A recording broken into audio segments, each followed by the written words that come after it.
Hey there, it's Nicola Milan and this is Singer's Secret, where you will get professional advice for improving your singing and making it as a singer.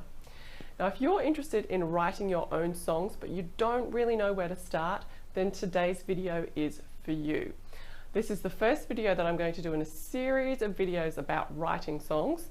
And today I'm going to show you how you can map out your song to make the writing process so much easier.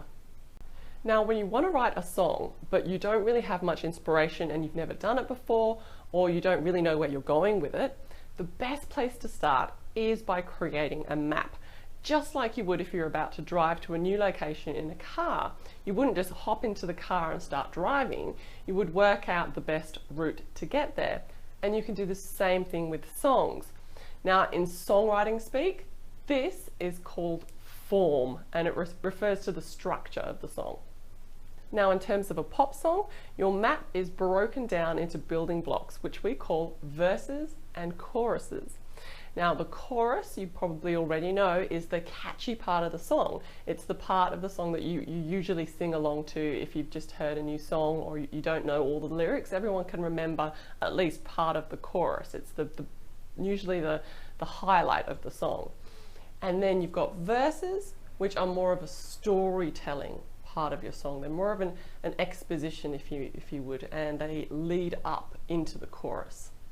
Now, when you're creating the map of your song, you want to take your building blocks, so your verses and your choruses, and place them in the right order. Now, that's the tricky part, because you can do this in so many different ways. You could put verse, chorus, or you could throw in two verses, or you could put the chorus first. So to keep things simple, for this video, we are going to map out our song like this. Verse, verse, chorus, verse, chorus. Now, the great thing about thinking of your songs this way is that when you map it all out, you actually realize that you don't need to come up with that much music. If you think about it, your verses are all going to be the same melody, pretty much. And then your choruses are all going to be the same. So you really only need to come up with 2 lots of melody to get half your song, which makes things a lot more simple. So once you've got your verses and your choruses structured in this way, the next step is we want to add a bridge. This is because after a while the ear kind of gets bored of the same old kind of thing. You want to throw in a different type of melody, so a third type of melody, to keep things a little bit interesting.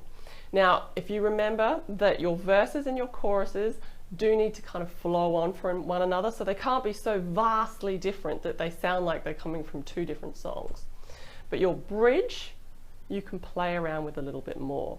Now, examples of bridges is, and you only need one bridge, so one little building block, is that you could you could throw in a rap. You could have an instrumental, so this is a good time to put like an instrumental solo. You could add a completely different sort of sound and add different instruments into your bridge, so you can really play around with the bridge. It's a building block. It's a lot of fun. So now that you have your 3 different types of melody, your song should look like this. Verse, verse, chorus, verse, chorus, bridge.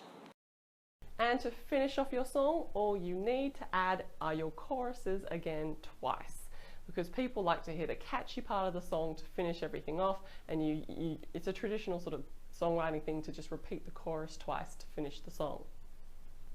And then you're done. You've got a song. So obviously songwriting can get a lot more complicated than this, but like I said, this is the first video in a series that I'm going to be writing about songwriting, and it is just something for you to have a go at. So just have a go at structuring your songs in this way and sing even if you don't have any melodies, you haven't thought about them yet and you haven't created anything, have a go at writing your map for your song first, and then just sort of writing your 8 bars of verse and then your chorus, and then mixing them around and seeing how your song turns out. But if you go with this structure that I've given you, the verse, verse, chorus, verse, chorus, bridge, chorus, chorus, then it's a pretty solid structure and it is used really commonly in a lot of pop songs, and you pretty much can't go wrong with it.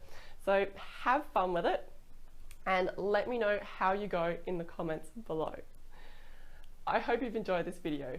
If you have, please hit that like button and make sure you subscribe, because I do put up new videos all the time and you don't want to miss out. Also, if you would like more free professional tips for improving your singing and making it as a singer, head on over to my website, singerssecret.com, and make sure you hop onto my email list, because I do put extra tips into my emails that I do not share anywhere else and you don't want to miss out. Thank you so much for watching. I'm Nicola Milan and I will talk to you again soon.